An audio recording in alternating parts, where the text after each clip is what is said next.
আপনারা দেখেছেন বর্তমান যে বিজেপি সরকারের প্রতিনিধি হিসাবে দায়িত্ব পালন করছে, তারা যে আচরণটা করছে এটা কোনো মানুষের আচরণ নয়, এটা কোনো মানবতার আচরণ নয়। তারা যে ধর্মনিরপেক্ষতাবাদ এই দোহাই তারা দিয়ে চলছে, এটা কোন ধর্মনিরপেক্ষতার এটা সংজ্ঞায় পড়ে, কোন পরিচয় এটা পড়ে?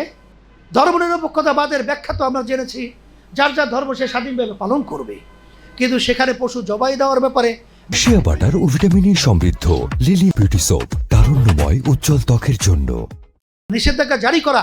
তাহলে আপনাদের সংবিধান পরিবর্তন করে আমরা ভারত সরকারকে বলবো যে মুসলমানদের উপরে সংখ্যালঘু হিসাবে তাদের উপরে এই ধরনের আচরণ, এটা আমরা ঘৃণা সহকারে ধিক্কার জানাচ্ছি।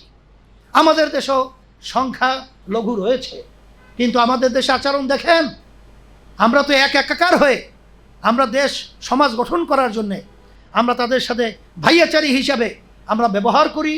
আপনারা দেখেছেন 5ই আগস্টের পরে তাদের মন্দিরগুলো, উপাসনালয়গুলো আমরা কিন্তু পাহারা দিয়েছি।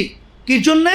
আমরা জানি ভারত এইটাকে ইস্যু করে আমাদের দেশের ভিতরে অরাজকতা তৈরি করতে পারে, এই জন্য কিন্তু আমরা পাহারার মাধ্যমে এই ধরনের আচরণ করতে না পারে, এই জন্য কিন্তু আমরা সেই দায়িত্বও পালন করেছি।